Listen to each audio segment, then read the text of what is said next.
Welcome to the 2026 Roseville, Minnesota State of the City Address. I am Mayor Dan Rowe. This year, the City of Roseville has been focused on maintaining and improving the core services that help to make our community a great place. We also continued working to strengthen transparency, expand opportunities for engagement, and ensure residents have meaningful ways to share their perspectives as we make decisions that shape our city's future. We've made significant investments in public safety. We added firefighters, police officers, and support staff to respond to increasing calls for service and to increase productivity, efficiency, and first responder well-being. We've shored up our equipment funds to keep our fleet of more than 300 city vehicles, including snowplows, street sweepers, squad cars, and fire rescue vehicles running and in good repair so they can continue supporting the services that keep our community moving. We've maintained our premier park amenities, including refreshing the exterior of the beloved Harriet Alexander Nature Center and installing a new scoreboard at the Oval. We are working smarter by instituting a city strategic plan that sets priorities based on community input and measures performance and impact. We're continuing to lean into transparency and fiscal accountability while making investments that strengthen our community today and position Roseville for the future. Let's dive in.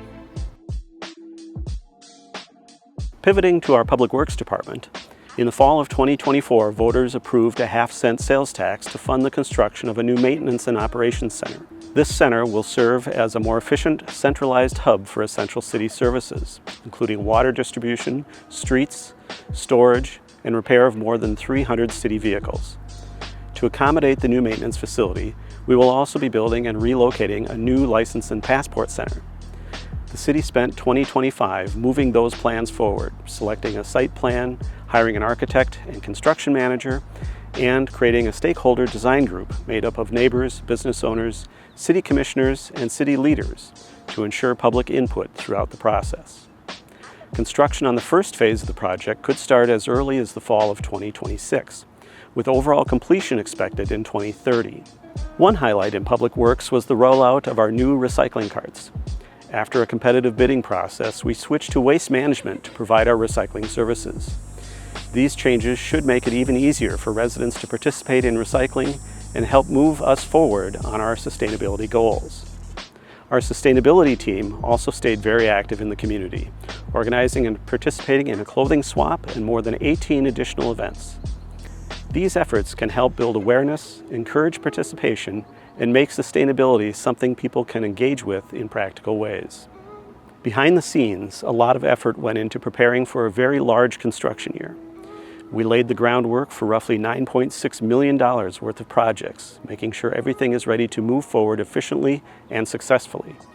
In addition, the Minnesota Department of Transportation and Ramsey County are making major investments in infrastructure throughout our community. Thank you for your patience this summer as work is underway on many key thoroughfares, including Snelling Avenue, Fairview Avenue, County Road C, and Highway 280. The city continues planning for a major project to remove silt and improve Willow Pond for better stormwater management in the neighborhood it serves. Environmental studies for the project are complete, and plans are being finalized for a project within the coming year. This spring, we hired 15 new firefighters with the help of a nearly $4 million federal grant. This increased our number of full-time firefighters to 39 and will help our fire department respond to a surging number of calls for service. Last year, Roseville Fire responded to a record 7,500 emergency calls. This is our 6th year in a row of record call volumes. These new firefighters will allow us to maintain our high-quality emergency services as we see the need grow. They are also helping us expand advanced life support services and meet the growing needs of our community. All of our firefighters are trained as EMTs, but now a record 21 of our firefighters are also trained as paramedics. Roseville paramedics have advanced life-saving training, as opposed to the more common basic training, meaning our emergency responders are now trained to perform sophisticated medical procedures at the scene, including administering life-saving medications, restarting a patient's heart, and intubating a patient. We added an advanced type of medical vehicle to our fleet, which provides a quieter, cleaner, and more private setting for medical treatment and stabilization of patients until our contracted ambulance service arrives. Right now, I'm standing next to Roseville's new electric fire engine. We are one of the first cities in the state and in the nation to invest in this clean technology. The electric fire engine replaces a diesel engine. It reduces emissions, improves working conditions for our firefighters, and is designed to remain in service for years longer than a traditional diesel engine, ultimately being financially prudent while also being environmentally responsible. Finally, our firefighters are wonderful ambassadors for our city. They open the doors to the station each summer for Fridays with Firefighters. These family-friendly events allow the public to climb into engines, visit with our staff, and try their hand at some of the skills needed to be a firefighter. We're also investing in our police department.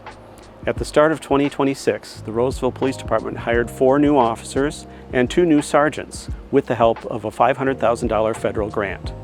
Roseville PD now has 66 full-time sworn officers to help meet rising call numbers and increased demands on officers. Roseville police officers responded to nearly 45,000 incidents last year, an all-time high for the department. This investment has a direct impact on the ability to maintain consistent service and responsiveness across the community. Additional sergeants are helping us to move closer to our goal of providing 24-hour supervisory coverage in the department, an important step to strengthening both operations and support of our officers in the field. Grants continue to play a critical role in how Roseville PD operates. From social work support and homeless outreach to auto theft prevention, accreditation, and partnerships with the Minnesota Bureau of Criminal Apprehension, we are actively pursuing funding opportunities that allow us to reduce impacts to taxpayers while still advancing innovative and effective solutions. Just a few months ago, our community found itself in the midst of all of the impacts of federal Operation Metro Surge. During that time, we worked to listen to residents, provide clear and accurate information, and carefully consider the appropriate actions available to the city. Through all of the uncertainty and intensely emotional events and debates, Roseville PD's focus remained on public safety, maintaining community trust, and ensuring residents felt heard as we all navigated a complex and evolving situation. A success to report on from this past year has been Roseville's new retail unit. These officers, funded by Rosedale Center, strengthen relationships with local businesses while helping to deter and respond to retail-related crime. We're continuing to gather strong data and real-world success stories that demonstrate the unit's impact. We are also making steady progress toward department accreditation. As part of this process, we conducted a comprehensive review of all department policies in 2025. Our goal is to achieve full accreditation by the end of this year, reinforcing our commitment to best practices, accountability, and transparency. On the technology front, Roseville PD continues to explore ways to improve both efficiency and service. We've launched a pilot project using AI-assisted report writing for non-criminal cases, helping to save time while maintaining accuracy. In addition, we've implemented translation services through our body cameras, an important step in better serving our diverse community. We continue to invest in tools that not only help solve crimes, but also improve how we work day to day. Overall, we remain committed to finding smart, sustainable ways to serve our community while maintaining the high level of service residents expect. Shifting focus to our award-winning Parks and Recreation system. Access to high-quality parks remains one of the reasons Roseville continues to be recognized as one of Minnesota's great communities. Roseville has 33 parks covering 680 acres. More than 94% of Roseville residents live within a safe 10-minute walk of a park. Roseville has continued to invest in our park and recreation facilities, completing key improvements in the last year that keep our parks and recreation spaces welcoming and efficient. New siding and monument signs make the Harriet Alexander Nature Center more visible to the public and more inviting. Our new, more inclusive playground at Lexington Park is a hit with children and families. Behind the scenes, we've updated our park's irrigation systems, skating center lighting, skating center dehumidification system, and the oval scoreboard. We've also purchased a new Zamboni for smooth skating all year long. Our strong community and philanthropic partnerships remain a cornerstone of this work. Friends groups and other donors contributed more than $135,000 toward many of these projects, including a new puppet wagon. Parks and Recreation continues to serve as a key community connector, with more than 15,000 participants in registered recreation programs last year and 42 community recreation events offered in 2025. In 2025, we secured more than $900,000 in funding to advance natural resources and sustainability efforts in our park system. We've made Roseville more beautiful and sustainable by planting nearly 400 new trees and completing natural resource restoration work in 12 parks across 45 acres. Earlier this year, the city welcomed Samuel Magarano as the new finance director. He's working closely with City Manager Pat Trudgeon and our leadership team to ensure our financial practices remain compliant with state and federal requirements while improving transparency and accountability.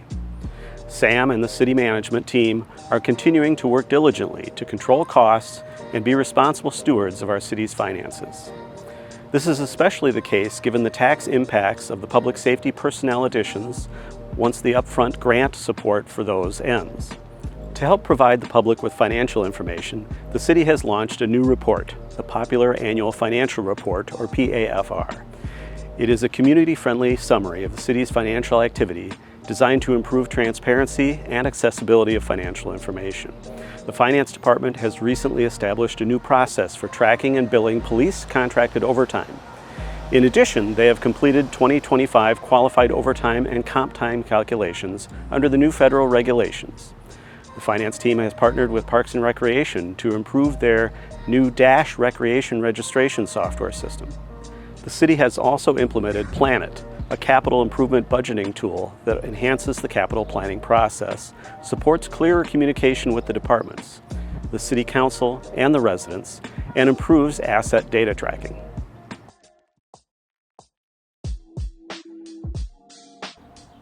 Community development has had a landmark year in Roseville, with major redevelopment projects, new business growth, and significant investments in housing and infrastructure shaping the city's future. 3 key redevelopment sites are moving forward and will be under construction in 2026. At Twin Lakes Technology Center on Twin Lakes Parkway, construction is beginning on a 150,000 square foot industrial technology building at the former PIC Terminal trucking site. Notably the last of the original Twin Lakes sites to be redeveloped after over 25 years of planning and community engagement.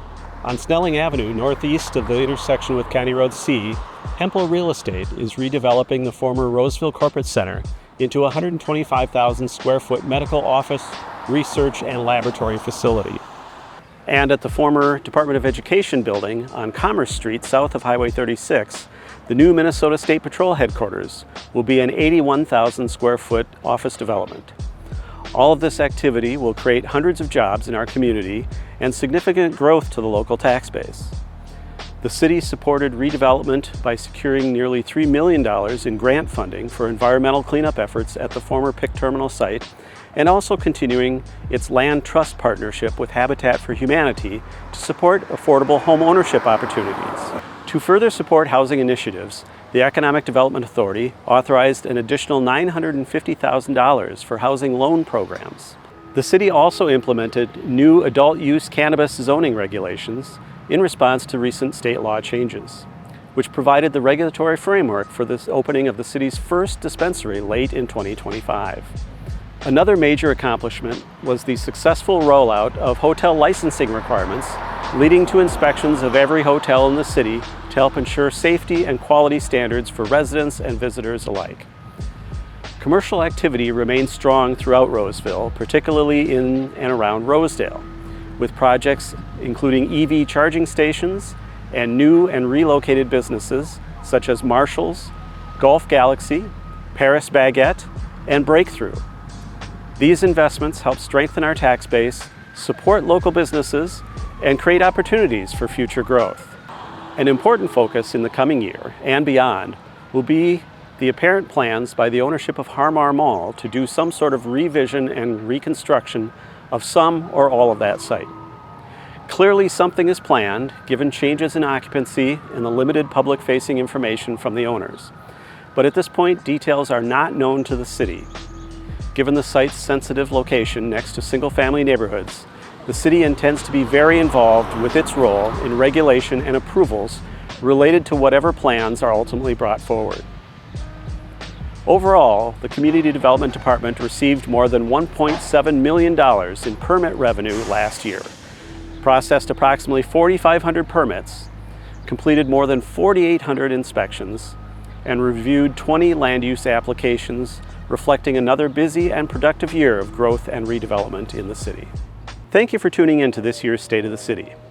Everything you've heard reflects the work of dedicated city employees, community partners, volunteers, businesses, and residents who care deeply about Roseville. Together, we are maintaining the services people depend on, investing responsibly in our future, and working to keep Roseville one of the best places in Minnesota to live, work, and raise a family. As we move through another busy summer season, I encourage you to attend a free concert at the ROG or visit the Harriet Alexander Nature Center, enjoy one of our parks, or take part in one of the many community events happening throughout the city. And thank you for being engaged. Thank you for being involved, and thank you for helping to make Roseville such a special community.